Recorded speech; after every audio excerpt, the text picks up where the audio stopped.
الحمد للہ رب العالمین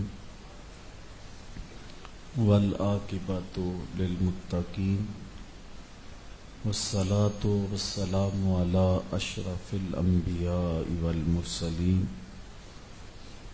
وعلی آلہ واصحابہ اجمعین. قال اللہ تعالی وتبارک فی شان حبیبہ مخبرا وآمرا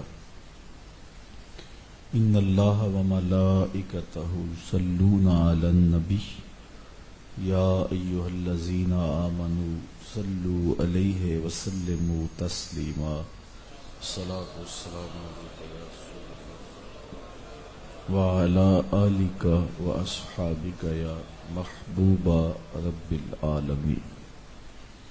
تمام حمد و ثنا، تعریف و توصیف اللہ جل مجدہ الکریم کی ذات بابرکات کے لیے، جو خالق کائنات بھی ہے اور مالک ششہات بھی. اللہ جل وعلا کی حمد و ثنا کے بعد رسول رحمت، شفیع معظم، نبی محتشم، حضور ختم المرتبت صلی اللہ علیہ وآلہ وسلم کے حضور ناز میں اپنی عقیدتوں، ارادتوں اور محبتوں کا خراج پیش کرنے کے بعد واجب الاحترام ذوی الاحتشام معزز و مکرم سامعین، خواتین و حضرات، السلام علیکم ورحمۃ اللہ وبرکاتہ. 4 روزہ فہم دین کے نام سے یہ نور افشاں پروگرام آج سے شروع ہو رہا ہے. اللہ ہمیں دین کا حقیقی فہم نصیب فرمائے. جب دین کو سمجھ لیں گے تو پھر عمل کی کوشش بھی ہوگی. یہ شکر ہے کہ ہم آنکھ کھولتے ہی شعور کی منزل میں قدم رکھتے ہی یہ جان لیا کہ ہمارا تعلق دین اسلام سے ہے. بلکہ ہم جب پیدا ہوئے تھے تو ہمارے کان میں اذان دی گئی. یہ ہمارے والدین کی جانب سے ہمیں انعام دیا گیا، مبارک دی گئی کہ تمہیں مبارک ہو، تم محمد عربی کے غلام بن کے آ رہے ہو. تو پھر جو ہی بچہ شعور کی، فہم کی آنکھ کھولتا ہے تو اس کو اللہ کا نام سکھایا جاتا ہے، حضور کا پیار اس کے رگ و ریشہ میں ڈال دیا جاتا ہے. مسلمانوں کے گھر میں پیدا ہونے کی وجہ سے اس کی عادات مسلمانوں والی ہوتی ہے. پھر شعور کی زندگی جوں جوں سفر کرتی ہے تو بہت کچھ سیکھنے کو ملتا ہے اور دین اچھی طرح سے طبع میں راسخ ہونا شروع ہو جاتا ہے. اگرچہ باقاعدہ درس گاہ میں کوئی شخص نہ بھی گیا ہو، پھر بھی اسے دین کے بارے میں خاصی معلومات ہوتی ہیں. یہ ہمارے معاشرت، ہماری اسلامی معاشرت کا فیضان ہے جو ہمیں نصیب ہوتا ہے. لیکن اس کے باوجود بہت ساری ایسی چیزیں ہیں جو سیکھنے سے ہی حاصل ہو پاتی ہیں، اور بہت سارے لوگوں کا نہ سیکھنے کی وجہ سے فہم دین ناقص رہ جاتا ہے. عمومی طور پہ ایمانیات کو اور عبادات کو دین سمجھا جاتا ہے. اللہ پر ایمان لانا، اس کے فرشتوں پر ایمان لانا، اچھی بری تقدیر پر ایمان لانا، عبادات میں نماز ہے، روزہ ہے، حج ہے، زکوٰۃ ہے، دیگر امور دین ہیں، تو ان دو چیزوں کو عموماً دین سمجھا جاتا ہے، جبکہ معاملات بھی دین میں شامل ہیں۔ ہم نے ایک دوسرے کے ساتھ معاملے کیسے کرنے ہیں، کاروبار کیسے کرنا ہے، بیع و شراء کے اصول و ضوابط کیا ہے، طلاق کے، نکاح کے مسائل کیا ہیں، ازدواجی زندگی کو کس طرح ہم نے گزارنا ہے، بچوں کی تربیت کیسے کرنی ہے، یہ ساری چیزیں ہمارا دین ہمیں دیتا ہے۔ اور اسی طرح دین میں اخلاقیات بھی آتے ہیں۔ ہم نے جھوٹ نہیں بولنا، ہمارے رویے کس طرح کے ہوں، ہماری گفتگو اور انداز تکلم کیا ہونا چاہیے، بات کرتے ہوئے مخاطب کے جذبات کا کیسے خیال رکھنا ہے۔ ہم نے اپنے اخلاق کو بھی سنوارنا ہوتا ہے، اور قیامت کے دن جب نامہ اعمال میں چیزیں رکھی جائیں گی، سب سے زیادہ جس چیز کا وزن ہوگا وہ حسن اخلاق ہوگا۔ تو دین ان ساری چیزوں کے مجموعے کا نام ہے۔ سب سے پہلے ایمانیات آتے ہیں، عقائد آتے ہیں، نظریات جسے کہا جاتا ہے۔ اس میں اللہ جل شانہ پر یقین کہ وہ موجود ہے، واجب الوجود ہے۔ واجب الوجود کا مطلب یہ ہے کہ اس کا ہونا واجب اور ضروری ہے، ہم ممکن الوجود ہیں۔ اللہ کا شریک ممتنع الوجود ہے، یعنی ہمارا ہونا نہ ہونا برابر ہے۔ اگر ہم ہیں تو ٹھیک، اگر نہ بھی ہوتے تو پھر بھی کوئی فرق نہ پڑتا۔ اور ممتنع الوجود کا مطلب یہ ہے کہ اس کا نہ ہونا واجب اور ضروری ہے۔ اللہ کا شریک فی نفس ہی ممکن ہی نہیں ہے۔ اگر کوئی کسی کو اللہ کا شریک ٹھہرائے تو وہ اللہ کا شریک اسے ٹھہراتا ہے، لیکن فی نفس ہی وہ اللہ کا شریک نہیں ہے۔ کوئی بت کو خدا مانتا ہے تو وہ مانتا ہے، وہ بت خدا نہیں ہے۔ کوئی اس کو متصرف حقیقی مان لیتا ہے تو وہ مان رہا ہے، وہ تو اپنے بدن پہ بیٹھی مکھی بھی نہیں اڑا سکتا، تو وہ کیسے متصرف حقیقی ہو سکتا ہے؟ تو اللہ کا شریک ممکن نہیں، تو ممتنع الوجود ہے اس کا شریک۔ میں اور آپ ممکن الوجود ہیں، ہمارا ہونا نہ ہونا دونوں جہتیں برابر ہیں، اور اللہ جل شانہ کا وجود واجب ہے، اس کا ہونا ہی ضروری ہے۔ یہ ہو ہی نہیں سکتا کہ وہ نہ ہوتا، وہ ازلی ہے، وہ ابدی ہے۔ کسی کے وجود میں لانے سے وہ معرض وجود میں نہیں آیا، اس لیے کہ وہ خود کائنات کی تخلیق فرمانے والا ہے، وہ ازلی ہے، وہ موجود ہے، ازل سے موجود ہے اور تا بابد رہے گا، اس کے اوپر فنا نہیں ہے، وہ قدیم ہے، ہم حادث ہیں۔ حادث ہوتا ہے کہ جو پہلے نہ ہو، اخراج المعدوم من العدم الى الوجود، یہ حادث کی تعریف علماء نے کی ہے کہ جو معدوم ہو پھر اس کو عدم سے وجود میں لایا جائے تو وہ حادث ہوتا ہے۔ کوئی بھی چیز جتنی بھی پرانی ہے، زمین ہے، آسمان ہے، پہاڑ ہیں، درخت ہیں، جتنی بھی کوئی چیز پرانی ہوگی، ایک وقت اس پہ آیا ہے کہ وہ نہیں تھی۔ سورج ہے، چاند ہے، ستارے ہیں، انسان تو بہت بات کی کہانی ہے۔ هل أتى على الإنسان حين من الدهر لم يكن شيئا مذكورا، انسان پہ ایسا وقت بھی آیا ہے کہ جب وہ قابل ذکر چیز ہی نہیں تھا۔ نہ اس کا میٹیریل تھا، نہ اس کا مادہ تھا، نہ اس کا وجود تھا، نہ اس کی شکل تھی، نہ اس کا تشخص تھا، نہ بولنے والی زبان تھی، نہ دیکھنے والی آنکھ تھی، نہ سننے والے کان تھے، نہ اس کا حیولہ تھا، نہ اس کا حدود اربع تھا، نہ اس کا نقشہ تھا، کچھ بھی نہیں تھا، قابل ذکر چیز ہی نہیں تھا. ایک وقت اس پہ ایسا بھی گزر چکا ہے.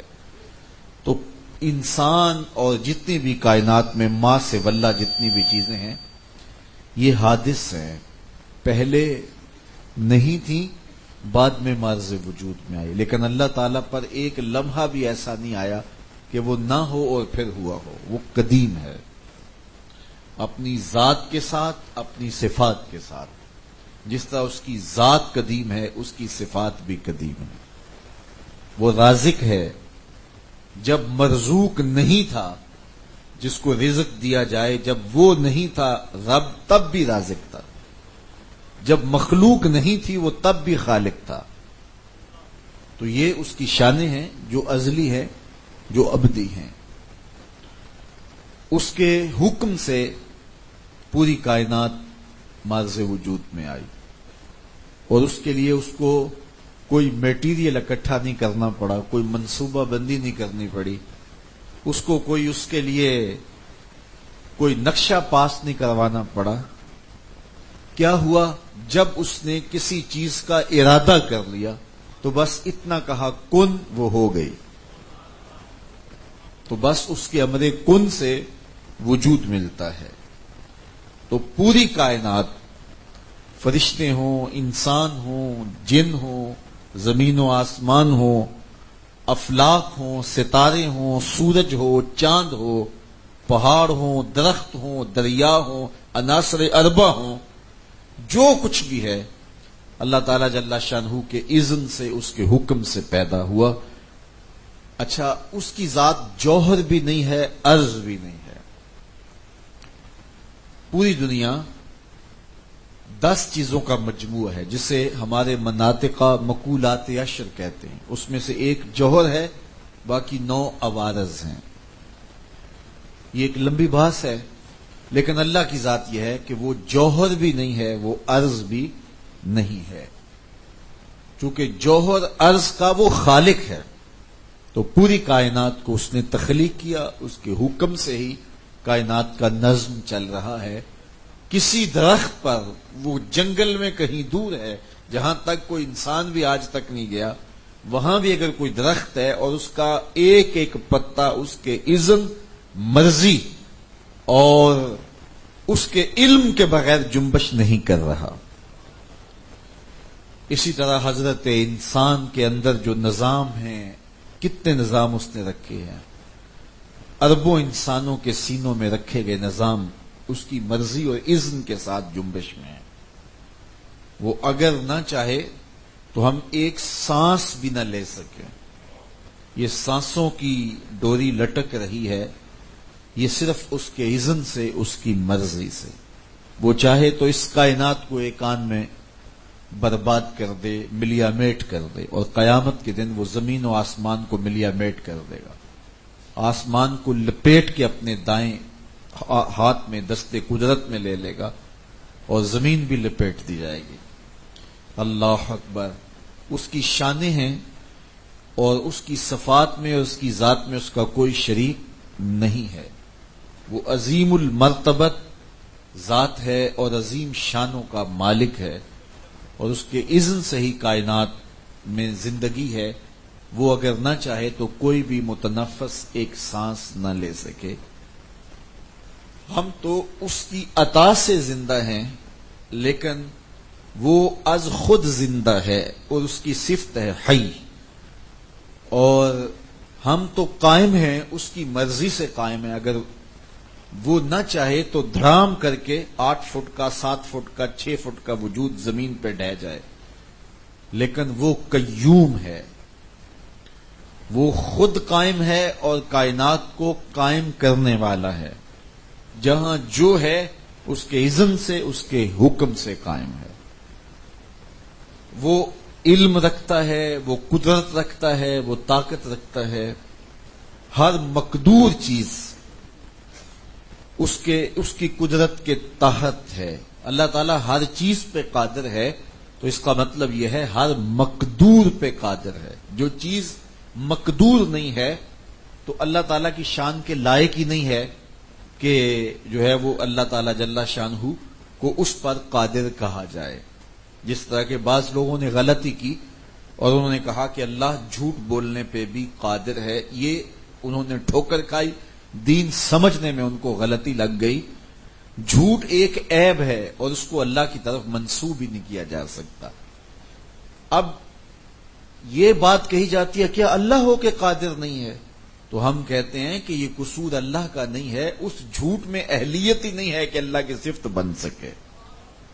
علماء نے اس پر ایک بڑی خوبصورت مثال دی ہے کہ اگر کوئی کہے کہ اللہ تعالی ایسا پتھر پیدا کرنے پہ قادر ہے جس کو خود نہ اٹھا سکے، تو اب اس کا کیا جواب ہوگا؟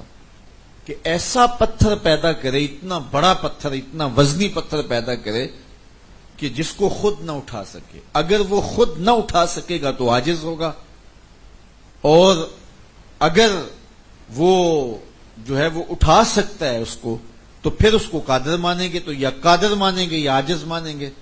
تو علماء نے کہا نہیں، ایسا پتھر ممکن ہی نہیں ہے کہ پیدا ہو جس کو وہ نہ اٹھا سکے، جو اس کی دسترس سے باہر ہو.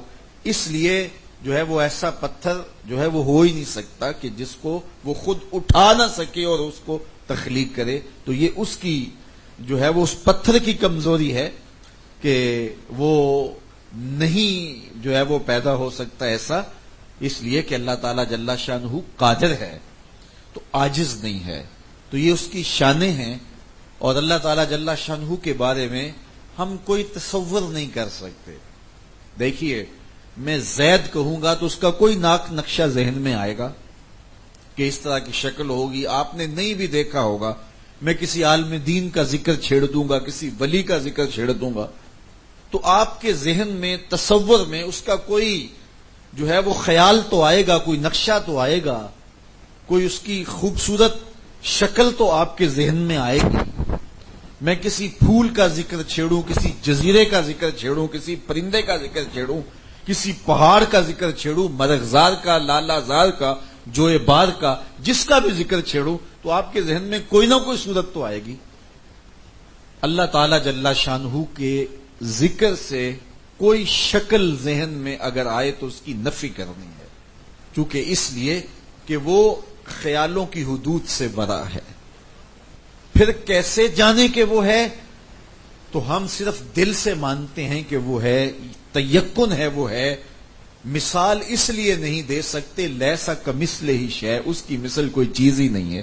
کوئی مثل ہو تو مثال دینا، تو مثل ہی نہیں ہے، تو پھر اس لیے سمجھا ہی نہیں جا سکتا. جس طرح ایک نابینا ہو، اندھا ہو، اس کو اگر سمجھانا چاہیں کہ سرخ رنگ اس طرح کا ہوتا ہے، جو پیدائشی نابینا ہے، تو آپ اس کو کس طرح سمجھا سکتے ہیں کہ سرخ رنگ اس طرح کا ہوتا ہے، نیلا رنگ اس طرح کا ہوتا ہے، سیاہ رنگت یہ ہوتی ہے، سفید رنگت یہ ہوتی ہے؟ اس کو کبھی نہیں آپ سمجھا سکتے. تو وہ مانتا ہے کہ سرخی ہوتی ہے، لیکن کوئی تصور ایک ایسے شخص کے ذہن میں سرخی کا، سفیدی کا، سیاہی کا ہوتا ہی نہیں ہے جس نے پیدائشی طور پہ کبھی دیکھا ہی نہیں ہے.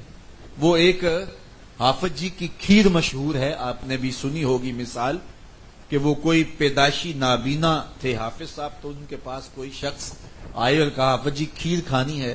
تو انہوں نے کبھی کھیر کھائی نہیں تھی. تو انہوں نے کہا کہ کھیر کیسی ہوتی ہے؟ انہوں نے کہا جی چٹی سفید ہوتی ہے. تو انہوں نے کہا کہ چٹی سفید کیا ہوتی ہے؟ تو انہوں نے کہا کہ وہ دودھ کی طرح سفید.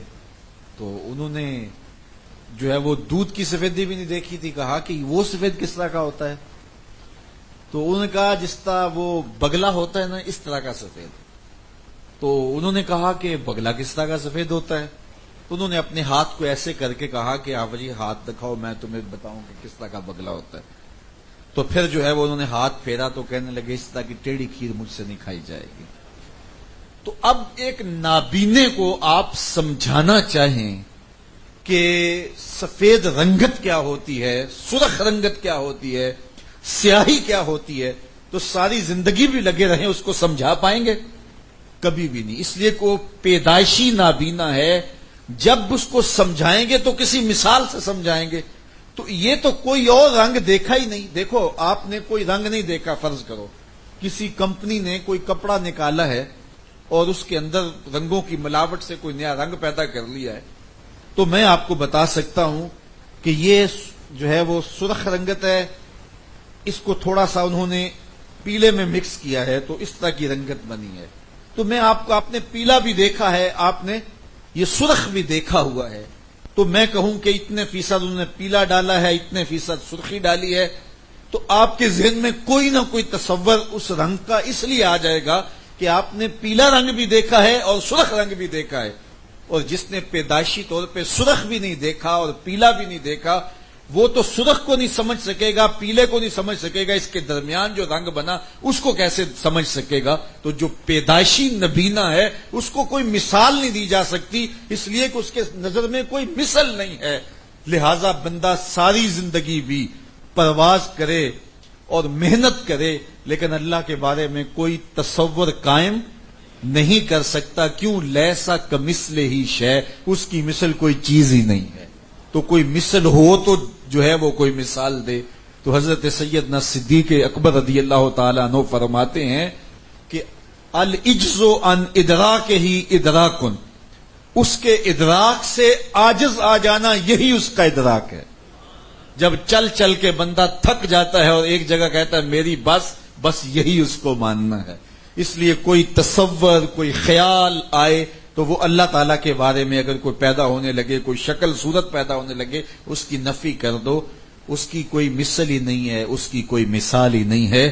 لیسا کمثلہ شیء، تو وہ ذات اس کے باوجود جو خیال میں بھی نہیں آ سکتی، سوچ میں بھی نہیں آ سکتی، عقل میں بھی نہیں آ سکتی، فہم میں بھی نہیں آ سکتی، ادراک میں بھی نہیں آ سکتی، لیکن یقین اتنا ہے کہ آج کل ماہ سیام میں کڑکتی دھوپ، برستی گرمی، زباں کانٹا، حل خشک، ٹھنڈا پانی دستیاب، کوئی دیکھ بھی نہیں رہا، ایک گھونٹ بھی حلق سے نیچے نہیں اتارتے، میرا اللہ مجھے دیکھ رہا ہے.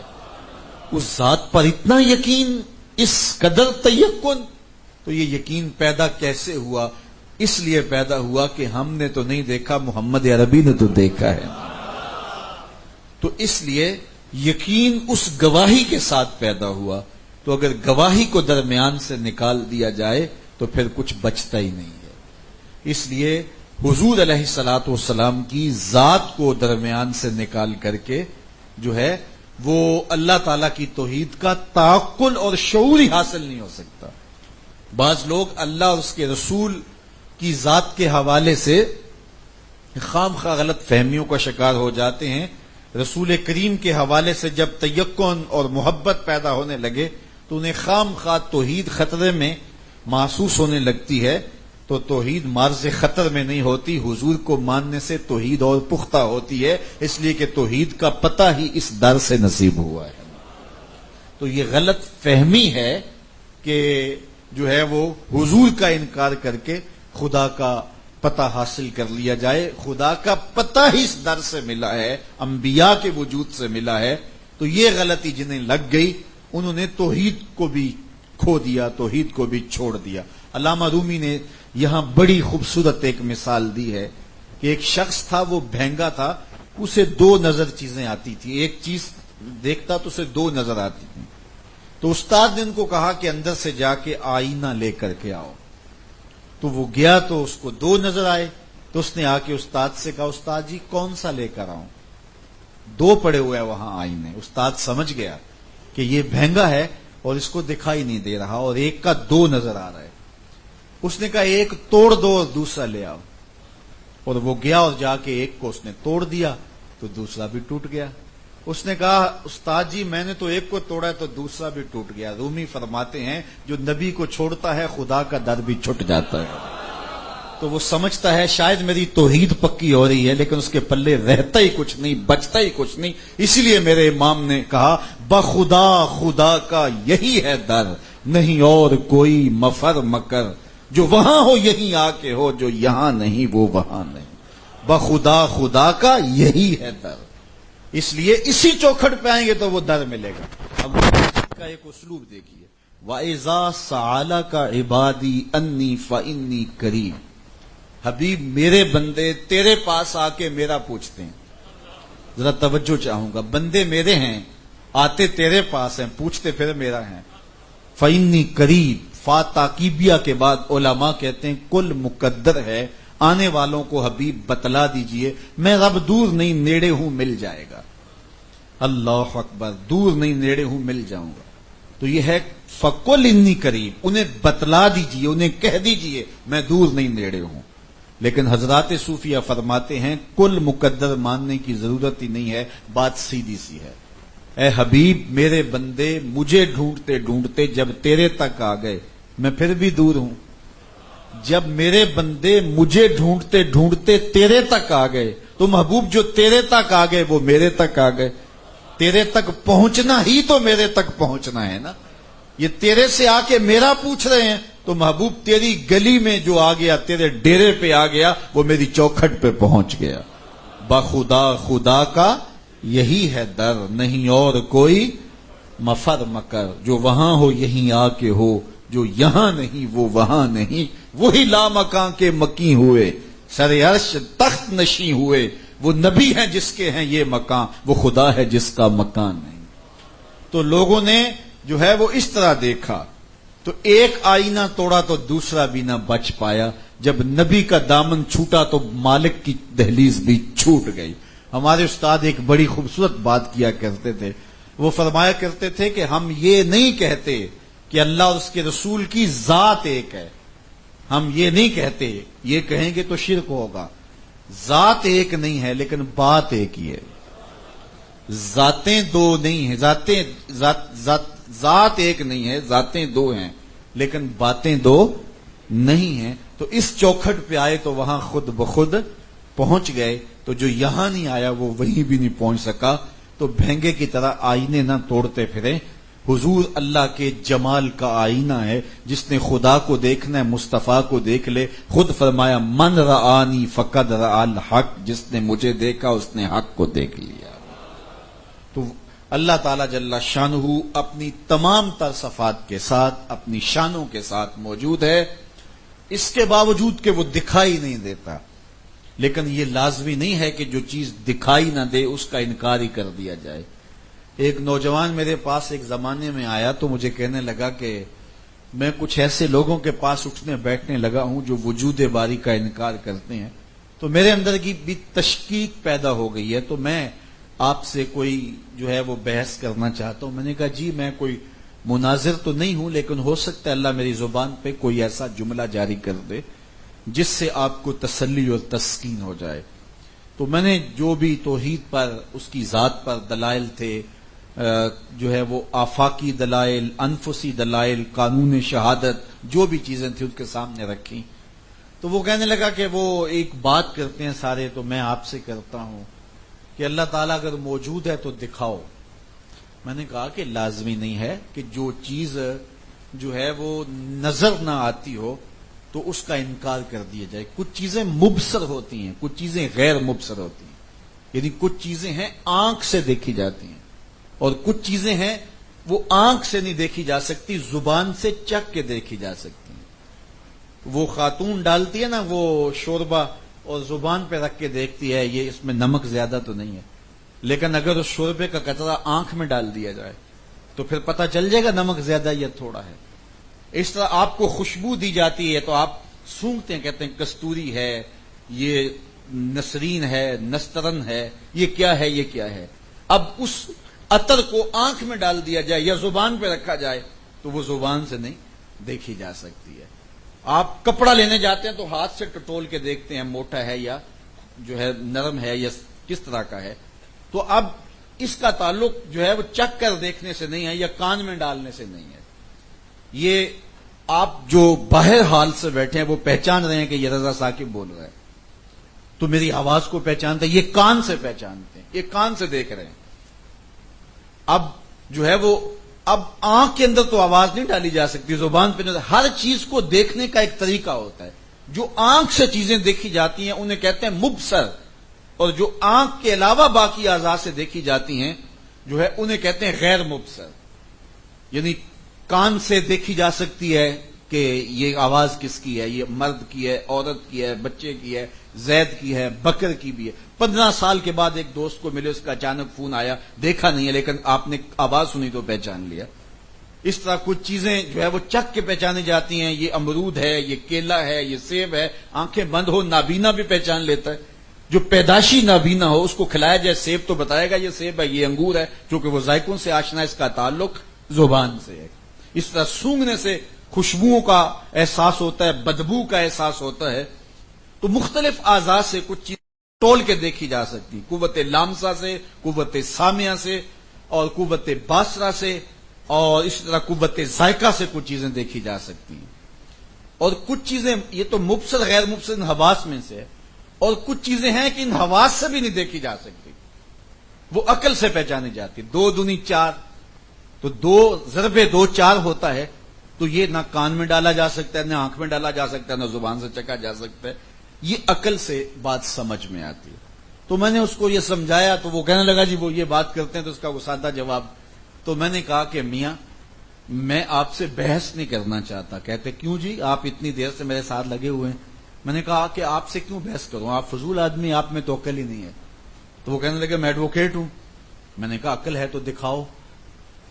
تو سوچ میں پڑ گئے۔ میں نے کہا تم عقل دکھاؤ، میں خدا دکھا دیتا ہوں۔ تو وہ کہتے ہیں کہ میں باتیں اچھی کر رہا ہوں، میری گفتگو مرتب ہے، منظم ہے، دلائل کو ترتیب سے جوڑ کے آپ کے سامنے رکھ رہا ہوں، تو یہ عقل کی دلیل ہے۔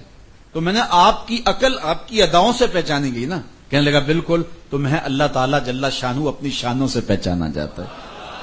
یہ سائے کس نے پھیلائے، یہ سورج روز مشرق سے نکلتا ہے، مغرب میں غروب ہوتا ہے، تو وہ اپنی شانوں سے پہچانا جاتا ہے۔ آفاق و انفس کے اندر پھیلے ہوئے دلائل سے پہچانا جاتا ہے۔ اللہ نے قرآن مجید میں فرمایا کہ ھذا عذب فرات وھذا ملح اجاج، یہ 2 کھاری سمندر اور آب شیریں اور آب شور اکٹھے چلتے ہیں، اور یہ جو ہے وہ آج بھی موجود ہیں۔ میرا ایک دوست گیا تو وہاں سے پانی بھر کے لایا اور باقاعدہ بوتل میں کہنے لگا میں آپ کے لیے تحفہ لے کر آیا ہوں۔ تو میں نے دیکھا پانی، میں نے کہا آب زمزم لے کر آئے ہو؟ کہتے نہیں وہ آپ نے کہیں بیان کیا تھا کسی درس میں، تو میں وہاں گیا تھا تو میں نے کچھ ادھر سے پانی بھرا کچھ ادھر سے پانی بھرا، اور اس بوتل کے اندر 2 پانی مکس کر کے آپ کے لیے تحفہ کے طور پہ لے، اب بھی میرے پاس وہاں پڑا ہوا ہے۔ تو یہ 2 دریا ہیں جو دریافت ہو چکے ہیں۔ اللہ قرآن میں فرماتا ہے یہ سمندر کے اندر 2 پانی کی روئیں بہتی ہیں، ھذا عذب فرات، یہ سخت کڑوا، ھذا ملح اجاج، یہ سخت میٹھا اور یہ سخت کڑوا، اور دونوں روئیں میلوں تک اکٹھی چلتی ہیں، درمیان میں کوئی آڑ نہیں، دیوار نہیں، پہاڑ نہیں، ایک دوسرے سے پانی ٹکراتے ہیں، میلوں تک اکٹھے چلتے ہیں، کڑوا میٹھا نہیں ہوتا، میٹھا کڑوا نہیں ہوتا۔ اللہ فرماتا ہے بتاؤ رب کے علاوہ کون کر سکتا ہے؟ تو یہ اس کی شانیں ہیں۔ آدم علیہ السلام سے لے کر قیامت تک پیدا ہونے والے آخری انسان کے انگوٹھے کے نشان نہیں جڑتے آپس میں۔ بڑی سے بڑی کمپنی بھی ہوگی، کسی چیز کے ماڈل 2 نکال دے گی، 4 نکال دے گی، کتنے نکالے گی؟ اس سے زیادہ تو نہیں نکالے گی۔ لیکن دیکھیے 2 آدمیوں کی شکلیں آپس میں نہیں ملتی، ناک بھی اسی جگہ پہ، کان بھی اسی جگہ پہ، آنکھیں بھی اسی جگہ پہ، زبان ہونٹ بھی اسی جگہ پہ، لیکن ایک ہی باپ کے بیٹے ہیں، 8 بیٹے ہیں، شکلیں کہتے ہیں بالکل ان کی شکلیں آپس میں ملتی ہیں، آپس میں ملنے کے باوجود آپس میں نہیں ملتی۔ تو یہ کون کر رہا ہے؟ اللہ کے علاوہ کوئی ہے کسی میں یہ طاقت؟ تو کائنات کو دیکھو، آفاق کو دیکھو، یہ درختوں کے جو پتے ہوتے ہیں، 2 پتوں کو کمپیوٹر میں رکھو لا کے، تو 2 پتوں کے ریشے آپس میں نہیں ملتے۔ ہزاروں لاکھوں تتلیاں ہیں، ان کے پر دیکھو لا کے، بظاہر ایک جیسے لگ رہے ہیں لیکن دونوں کے پر ایک جیسے نہیں ہیں۔ ہم تو شاید پہچان نہیں سکتے، لیکن یہ جو ذمہ دار ہوتے ہیں یہ بھینسوں اور گائیوں کو پہچان لیتے ہیں، ان کی شکلیں ایک جیسی لگ رہی ہوتی ہیں لیکن ان کی بھی شکلیں ایک جیسی نہیں ہوتی۔ مجھے بتاؤ یہ رب کے علاوہ کون ہے ایسا تخلیق کار؟ تو اگر غور کریں، تفکر کریں، تدبر کریں تو اس کی ذات کا کبھی بھی انکار نہیں ہو سکتا۔ اس نے اس کائنات کو پیدا کیا ہے۔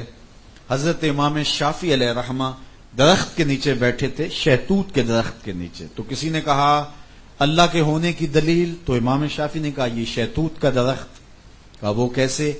کہا دیکھو کہ اس کی جڑوں کا رنگ اور ہے، چھال کا رنگ اور ہے، پتوں کا رنگ اور ہے، پھل کچا ہو تو رنگ اور ہے، پک جائے تو رنگ اور ہے.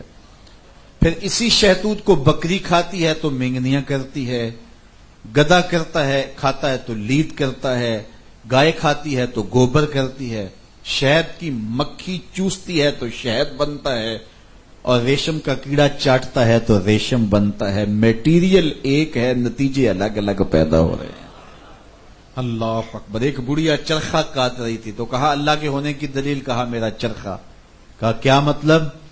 کہا کہ یہ چرخا میں چلاؤں تو چلتا ہے، خود تو کبھی چلا ہی نہیں، تو یہ زمین و آسمان کا چرخا بغیر کسی کے چلانے ہی چل رہا ہے. تو کہا اللہ کے ایک ہونے کی دلیل. کہا وہ بھی میرا چرخا. وہ کیسے؟ کہا میں ایک ہوں تو ایک ڈگر پہ چلتا ہے نا، اگر دو ہوتی تو ایک کہتی کہ ادھر چلاؤں گی، دوسری کہتی ادھر چلاؤں گی، درمیان میں چرخا ہی ٹوٹ جاتا. صدیوں سے جو چرخا ایک سمت پہ چل رہا ہے اس کے ایک ہونے کی دلیل ہے. تو اگر ہم غور کریں، تدبر کریں تو اس کی ذات پر آفاق میں، انفس میں کتنی دلیلیں پھیلی ہیں. اللہ اکبر. تو اللہ پر ایمان لانا کہ وہ متصرف حقیقی ہے، اس نے پوری کائنات کو تخلیق کیا ہے، اس کے اذن کے بغیر کچھ نہیں ہو سکتا، اس کے امر کے بغیر کچھ نہیں ہو سکتا. کائنات کو اس نے پیدا کیا ہے، امر کن سے پیدا کیے ہے، اور پھر ایک دم پوری کائنات فنا بھی کر دے گا، اور حشر کا میدان ہوگا اور حضرت اسرافیل سور پھونک دیں گے اور کوئی متنفس باقی نہیں رہے گا. اللہ اسرافیل سے پوچھے گا کوئی باقی رہ گیا؟ تو عرض کرے گا مالک سب آغوش موت میں چلے گئے، آپ تیرا وجود مالک باقی ہے اور میرے میں بھی سانسوں کی ڈوری چل رہی ہے. تو اللہ تعالیٰ فرمائے گا تو بھی آغوش موت میں چلا جا. تو وہ بھی سور پھونکتے، وہ بھی آغوش موت میں چلے جائیں گے. اب ساری دنیا آغوش موت میں ہوگی. پھر اللہ خطاب فرمائے گا این الملوک، بادشاہ کدھر ہیں؟ تو کوئی سر نہیں اٹھا سکے گا، بڑے بڑے شہنشاہ، متکبر، فخر والے. پھر اللہ فرمائے گا ان المالک، میں بادشاہ ہوں. پھر اللہ تعالیٰ فرمائے گا این المتکبرون، تکبر کرنے والے کہاں ہیں؟ تو کوئی سر نہیں اٹھا سکے گا. پھر اللہ فرمائے گا میں متکبر ہوں، یہ شان میری ہے. پھر اس کے بعد دوبارہ زندگی دے گا. اللہ اکبر. پھر لوگوں کا حساب ہوگا. اس نے جنت کو پیدا کیا، اس نے دوزخ کو پیدا کیا. جنت اس کی رضا کا مظہر ہے، دوزخ اس کے قہر و غضب کا مظہر ہے. مطلب کیا؟ جس پہ راضی ہوگا اس کو جنت میں بھیجے گا، جس پہ ناراض ہوگا اس کو جہنم میں ڈال دے گا. تو جنت کی طلب کرنا اللہ کی رضا مانگنا ہے، جہنم سے پناہ مانگنا اللہ کے قہر و غضب سے پناہ مانگنا ہے کہ مالک اپنے قہر و غضب سے بچانا. تو جنت کی آرزو کرنے کی تلقین کی گئی اور جہنم سے بچنے کی تلقین کی گئی. اللہ کی بارگاہ میں دعا کرنی چاہیے. یہ دونوں اللہ کی پیدا کردہ ہیں اور تیار ہو چکی، اعدت، بالکل تیار ہو چکی. جنت بھی تیار ہے، جہنم بھی تیار ہے. نیکوں کاروں کو جنت عطا کرے گا اور بدکاروں کو جہنم عطا کرے گا. جہنم اور جنت کے درمیان ایک جگہ آراف ہے، جو درمیان میں بعض نے کہا کہ کفار کے بچوں کو وہاں رکھا جائے گا جنہوں نے گناہ بھی نہیں کیے. بعض نے کہا وہ جنت میں جائیں گے اور وہ اہل جنت کی خدمت کریں گے. تو آراف ان دونوں کے درمیان ایک مقام ہے. قیامت یہ ہمارے بنیادی عقیدوں میں سے ہے کہ جو بھی ہم اچھے برے اعمال کر رہے ہیں، قیامت کے دن اللہ کے حضور حاضر ہوں گے ہم، اور ایک ایک عمل نامہ اعمال میں تولا جائے گا. جو ہم کر رہے ہیں کرامن کاتبین اس کو نوٹ کر رہے ہیں، لکھ رہے ہیں، اور وہ کسی سے نہ رشوت قبول کرتے ہیں، نہ کسی کی رعایت کرتے ہیں اور نہ کسی کی فیور کرتے ہیں. جو ہے وہ لکھ لیتے ہیں. کرام الکاتبین کو عمل کی نیت کا بھی علم ہوتا ہے کہ یہ اس نے ریا کے لیے کیا ہے، چونکہ عمل سے یا خوشبو نکلتی ہے یا بدبو نکلتی ہے، تو وہ جان جاتے ہیں یہ عمل کیسا ہے، اس حساب سے اس کا وزن لکھ دیتے ہیں. اور قیامت کے دن نامہ اعمال جو فساق ہیں، فجار ہیں، ان کے بائیں ہاتھ میں پیچھے سے دیا جائے گا اور نیکوکاروں کے دائیں ہاتھ میں دیا جائے گا. اور جب فساق و فجار نامہ اعمال پڑھیں گے تو اس میں ہر چیز لکھی ہوگی، تو بے ساختہ پکار اٹھیں گے ما لہذا الکتاب لا یغادر صغیرۃ ولا کبیرۃ الا احصاها. ہائے اس کتاب کو کیا ہو گیا، اس نے چھوٹی بڑی ہر بات لکھ دی، لکھا ہوا سامنے آ جائے گا. زمین بھی گواہی دے گی، اپنے اعضائے بدنیاں گواہی بھی دیں گے، فرشتے بھی گواہی دیں گے، اور نامہ اعمال میں بھی لکھا ہوگا. آدمی کی نیکیوں اور گناہوں کے 4 گواہ ہوں گے، لیکن اگر کسی نے گناہ کے بعد توبہ کی، اللہ 4 گواہیاں مٹا ڈالے گا. نامہ اعمال سے بھی حذف کر دیا جائے گا، فرشتوں کی یادداشت سے بھی ختم ہو جائے گا. جس زمین پہ جرم کیا وہ زمین بھی بھول جائے گی، اور اعضائے بدنیاں سے بھی محو کر دیا جائے گا. تو نیکی گناہ کے بعد سچی توبہ انسان کو ایسے کر دیتی ہے جیسے ابھی ماں کے پیٹ سے جنم لیا ہو، اور اس کی رحمت کا در کھلا ہے. توبہ کا دروازہ بند ہوگا قرب قیامت میں. قیامت سے 40 سال قبل سورج مغرب میں غروب ہوگا، غروب ہونے کے بعد دوبارہ پھر نکل آئے گا، اور پھر نصف النہار تک آئے گا، اور پھر دوبارہ غروب ہو جائے گا. یہ اعلان ہوگا اس بات کا کہ اب توبہ کا دروازہ بند ہو گیا. اب کوئی توبہ کرے بھی تو اس کی توبہ قبول نہیں ہوگی. اور پھر اہل ایمان آہستہ آہستہ آہستہ جو ہے وہ آغوش موت میں جانا شروع ہو جائیں گے. ایک سرد ہوا چلے گی جو اہل ایمان کی بغلوں کے نیچے سے گزرے گی، اور جس کی بغل کے نیچے سے گزرے گی وہ آغوش موت میں چلا جائے گا. ایمان کے بعد پھر دوبارہ کفر پھیل جائے گا. یعنی حضرت امام مہدی کے نزول اور حضرت عیسیٰ کے تشریف لانے کے بعد جو ہے وہ نزول کے بعد حضرت امام مہدی کے آنے کے بعد پوری دنیا ایمان سے بھر جائے گی.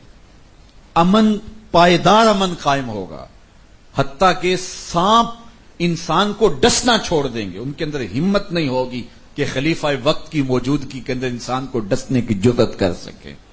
حتیٰ کہ بکری اور شیر ایک گھاٹ پہ پانی پیئیں گے، لیکن شیر کو خلیفہ کا اتنا ڈر ہوگا کہ وہ بکری کو کاٹ نہیں سکے گا. اللہ تعالیٰ جل شانہ اتنی طاقت خلیفۃ المسلمین حضرت عیسیٰ علیہ السلام کو عطا کرے گا. حضرت عیسیٰ علیہ السلام نبی ہیں، لیکن حضور نے فرمایا کہ وہ وقت کیسا ہوگا جب حضرت عیسیٰ تشریف لائیں گے اور امام تم سے ہوگا. یعنی حضرت امام مہدی کے پیچھے نماز پڑھیں گے، اور پھر دین غالب ہوگا، اور پھر وہ حضور کے روضے پہ جائیں گے. حضور میں والذی نفسی بیدہ، مجھے قسم ہے اس رب کی جس کے قبضے میں میری جان ہے. لَيَنزَلَنَّ عِيسَى ابْنَ مَرْيَمَ ثُمَّ لَئِن قَامَ عَلَىٰ قَبْرِي فَيَقُولُ يَا مُحَمَّدْ لَأَجِيبَنَّهُ. فرمایا وہ پھر میری قبر پہ آئیں گے اور مجھے یا محمد کہہ کے پکاریں گے، میں قبر سے جواب دوں گا. گنبد خضرا میں خالی قبر موجود ہے جو حضرت عیسیٰ کے لیے مخصوص ہے. تبھی آپ وصال کریں گے، شادی سے قبل کریں گے. حضرت عیسیٰ 33 سال کی عمر میں آسمان پہ اٹھا لیے گئے، اور آپ نے شادی اور نکاح نہیں کیا. ساری زندگی تجرد کی زندگی گزاری، کوئی سامان بھی اپنے پاس نہیں رکھا. ایک پیالہ رکھا تھا جس سے پانی پیتے تھے، اور وہ بھی ایک دن دیکھا ایک آدمی 2 ہاتھوں کو جوڑ کے پیالہ بنا کے پانی پی رہا ہے، تو وہیں پیالہ توڑ دیا کہ پانی تو یوں بھی پیا جا سکتا ہے. تو آپ نے اس طرح کی زندگی گزاری. لیکن قرب قیامت میں آئیں گے تو پھر شادی بھی کریں گے، بچے بھی ہوں گے، حضور کے دین کا غلبہ ہوگا. پھر حضور کی قبر انور کے پاس جائیں گے، اور اسلام کے جھنڈے کو اونچا کرنے کے بعد حضور کو جا کے سلام کریں گے. حضور قبر سے جواب دیں گے. پھر فوت ہوں گے، پھر دفن حضور کے قدموں میں ہوں گے. اللہ اکبر. اس طرح حضرت امام مہدی بھی تشریف لے جائیں گے، اور اس کے بعد پھر کفر پھیل جائے گا. تو قیامت مسلمانوں پہ نہیں آنی، قیامت کافروں پہ آنی ہے. تو یہ قیامت کا عقیدہ، اس پر ہمارا ایمان ہونا چاہیے. اسی طرح برزخ کا عقیدہ، اس دنیا کے اندر سے ہم مرنے کے بعد قیامت سے پہلے کی زندگی، موت اور قیامت کے درمیان کی زندگی برزخ کی زندگی ہے. اس میں 3 سوال عقیدے کے بارے میں، من ربوں کا، ما دینوں کا، ما کنت تقول فی ھذا الرجل. یہ 3 سوال ہیں. جو ان میں پاس ہو گیا وہ سرخرو ہو گیا، جو ناکام ہوا وہ سخت خسارے کا سودا کر بیٹھا. پھر قبر کے اندر کھڑکی کھول دی جائے گی، یا جنت کی یا جہنم کی. جس کے قبر میں جنت کی کھڑکی کھولی جائے گی تو وہ موج میں ہوگا، اور قیامت اس کے لیے دیر نہیں ہوگی. ایسے ہوگا کہ جس طرح ایک خوب روح لڑکی ہے، اس کے گلے میں موتیوں کا ہار ہے، اور اس نے اس کے گلے میں اس ہار کو ہاتھ ڈالا تو وہ ٹوٹ گیا. تو اس کے موتی گر گئے اور وہ موتی اکٹھے کرنے لگ گیا. ابھی پورے اکٹھے نہیں ہوں گے کہ قیامت قائم ہو جائے گی. لیکن جس کی قبر جہنم کے گڑھوں میں سے گڑھا بن گیا اس کو سخت اذیت کا شکار ہونا پڑے گا. اچھی بری تقدیر، انبیاء پر ایمان اور ایمانیات کے دیگر جو ہے وہ شعبہ جات، انشاءاللہ اس پہ کل بات ہوگی. دوبارہ انشاءاللہ ہم یہ پہلے فہم دین کے حوالے سے جو دین کا فہم ہے اور اس میں جو ایمانیات ہیں اس میں پہلے حصے پر ہم دوبارہ کچھ چیزوں پہ بات کریں گے اور پھر اس کے بعد ہم آگے عبادات اور معاملات کی طرف بھی بڑھیں گے اور 4 دنوں کے اندر انشاءاللہ یہ ضروری گفتگو اور کچھ دیگر مضامین ہم مکمل کریں گے. اللہ آپ سب کو جزائے خیر عطا فرمائے. الحمدللہ رب العالمین والصلاة والسلام علی اشرف الانبیاء والمرسلین. مالک اٹھے ہوئے ہاتھ کبھی خالی نہ پھیرنا، پھیلی ہوئی جھولیاں ہمیشہ رحمتوں سے بھر دینا، من میں چراغاں کرنا، باطن میں روشنیاں ڈالنا، ہر خیر ہر بلائی ہماری جھولی میں ڈال دینا. جتنے لوگ دور و نزدیک سے آئے ہیں واپس گھروں میں پہنچنے سے قبل اس اجتماع کی برکتیں سب کے گھروں تک پہنچا دینا. اے اللہ جو سنا جو سمجھا، اے اللہ اگر ان میں کوئی چیز قابل عمل ہے تو ان پر توفیق عمل نصیب ہو، اور جن سے عقیدوں کا حسن اور پختگی نصیب ہوتی ہے اس سے عقیدوں میں جمال پیدا کرنے کی توفیق عطا کر. اپنی جناب سے ہمارے عقیدوں کو حسن، جمال اور پختگی اور رسوخ عطا فرما دے. اے اللہ اپنی ذات پر تیقن، پختہ یقین نصیب فرما. اللہ اپنی صفات کے نور سے ہمیں مالا مال فرما دے. وصلی اللہ تعالی علی النبی الامین وآلہ وصحبہ.